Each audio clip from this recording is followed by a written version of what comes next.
Hare Krishna. Today we will continue with our reading from the Sri Ishopanishad, Mantra 9. The translations, the synonyms, and the purports of the Sri Ishopanishad were written by His Divine Grace A.C. Bhaktivedanta Swami Prabhupada. And it was published by the Bhaktivedanta Book Trust.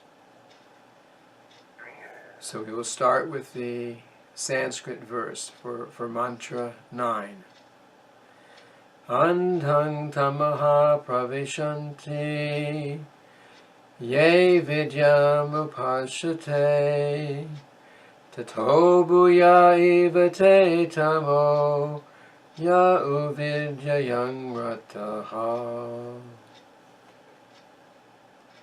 Synonyms: Andham, gross ignorance; tamaha, darkness; pravishanti, enter into; ye, those who; avidyam, nescience; upasate, worship; tata, then that; bhuya, still more; eva, like; te, they; tamaha, darkness; ye, those who; u, also; vidyayam, in the culture of knowledge; rataha, engaged. Translation: those who engage in the culture of nescient activities shall enter into the darkest region of ignorance. Worse still are those engaged in the culture of so-called knowledge. Purport: This mantra offers a comparative study of vidya and avidya. Avidya, or ignorance, is undoubtedly dangerous, but vidya, or knowledge, is even more dangerous when mistaken or misguided.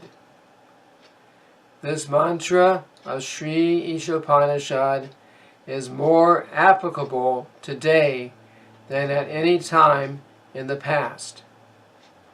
Modern civilization has advanced considerably in the field of mass education, but the result is that people are more unhappy than ever before because of the stress placed on material advancement to the exclusion of the most important part of life, the spiritual aspect.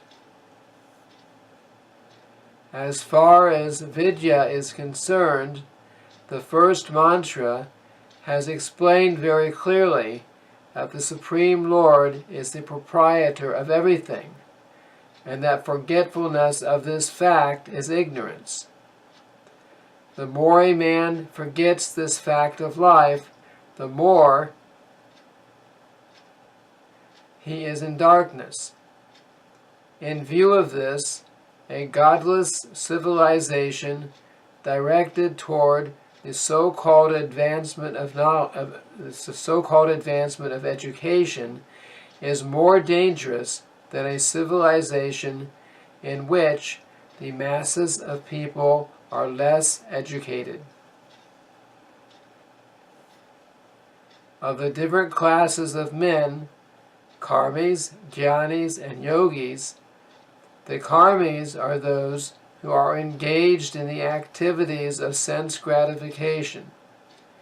In the modern civilization, 99.9% of the people are engaged in the activities of sense gratification under the flags of industrialism, economic development, altruism, political activism, and so on.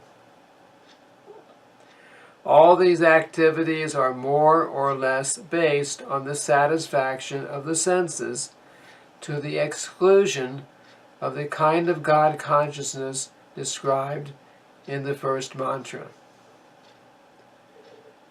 In the language of the Bhagavad Gita, chapter 7, verse 15, people who are engaged in gross sense gratification are mudhas, or asses. The ass is a symbol of stupidity. Those who simply engage in the profitless pursuit of sense gratification are worshipping avidya, according to the Sri Ishopanishad.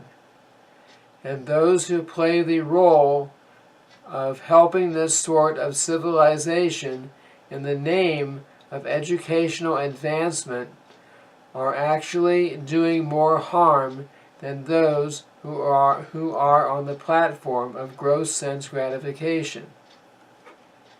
The advancement of learning by a godless people is as dangerous as a valuable jewel on the hood of a cobra.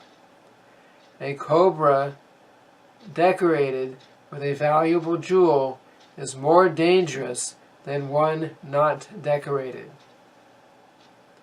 In the Hari Bhakti Sudodaya 3.11.12, the advancement of education by a godless people is compared to decorations on a dead body. In India, as in many other countries, some people follow the custom of leading a procession with a decorated dead body for the pleasure of the lamenting relatives.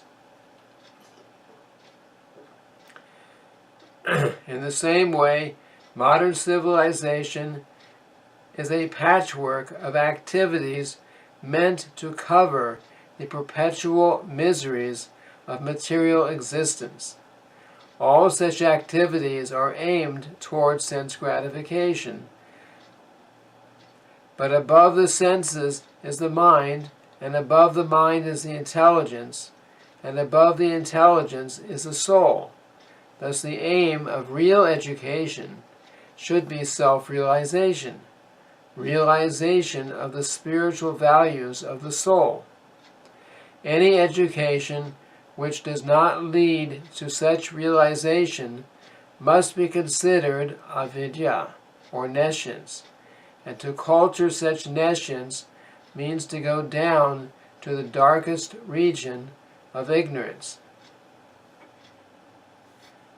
According to the Bhagavad Gita, chapter 2, verse 42, and chapter 7, verse 15, mistaken mundane educators are known as Veda Vada Rata and Mayaya Parityagyana.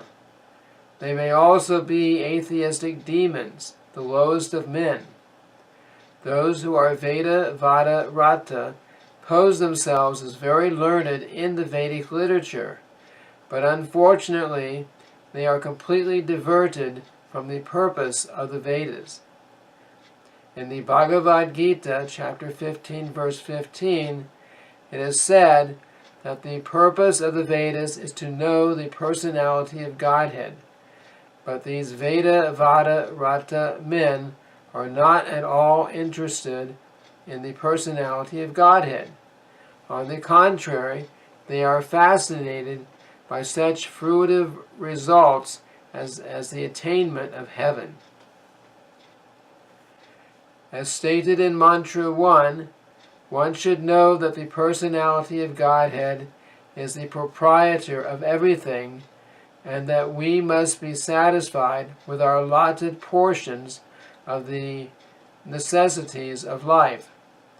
The purpose of all Vedic literature is to awaken this God consciousness in the forgetful living being, and this same purpose is presented in various ways in different scriptures of the world for the understanding of a foolish mankind. Thus, the ultimate purpose of all religions is to bring one back to Godhead. But the Veda-Vada-Rata people, instead of realizing that the purpose of the Vedas is to revive the forgetful soul's lost relationship with the personality of Godhead, take it for granted that such side issues as the attainment of heavenly pleasure for sense gratification, the lust for which causes their material bondage in the first place, are the ultimate end of the Vedas. Such people misguide others by misinterpreting the Vedic literature. Sometimes they even condemn the Puranas, which are authentic Vedic explanations for laymen. The Veda-Vada-Ratas give their own explanations of the Vedas, neglecting the authority of great teachers, acharyas. They also tend to raise some unscrupulous person from among themselves and present him as the leading exponent of Vedic knowledge. Such Veda-Vada-Ratas are especially condemned in this mantra by the very appropriate Sanskrit words Vidyayam Rataha. Vidyayam refers to the study of the Vedas because the Vedas are the origin of all knowledge, Vidya. And Rataha means those engaged. Vidyayam Rataha thus means, quote, those engaged in the study of the Vedas, end quote. The so-called students of the Vedas are condemned herein because they are ignorant of the actual purpose of the Vedas on account of their disobeying the acharyas. Such Veda-Vada-Ratas search out meanings in every word of the Vedas to suit their own purposes. They do not know that the Vedic literature is a collection of extraordinary books that can be understood only through the chain of disciplic succession. One must approach a bona fide spiritual master in order to understand the transcendental message of the Vedas. That is the direction of the Mundaka Upanishad 1.2.12. These Veda-Vada-Rata people, however, have their own acharyas who are not in the chain of transcendental succession. Thus they progress into the darkest region of ignorance by misinterpreting the Vedic literature.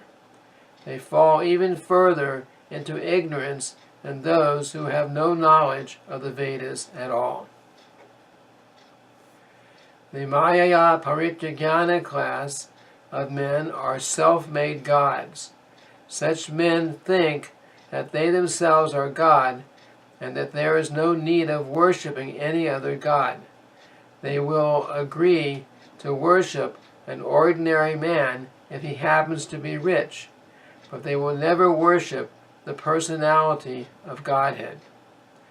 Such men, unable to recognize their own foolishness, never consider how it is that God can be entrapped by Maya, his own illusory energy. If God were ever entrapped by Maya, Maya would be more powerful than God. Such men say that God is all-powerful, but they do not consider that if he is all-powerful, there is no possibility of his being overpowered by Maya. These self-made gods cannot answer all these questions very clearly. They are simply satisfied to have become God themselves. So this ends the reading of the translation and the purport for the 9th mantra of the Shīsha Upanishad. Thank you very much. Hare Krishna.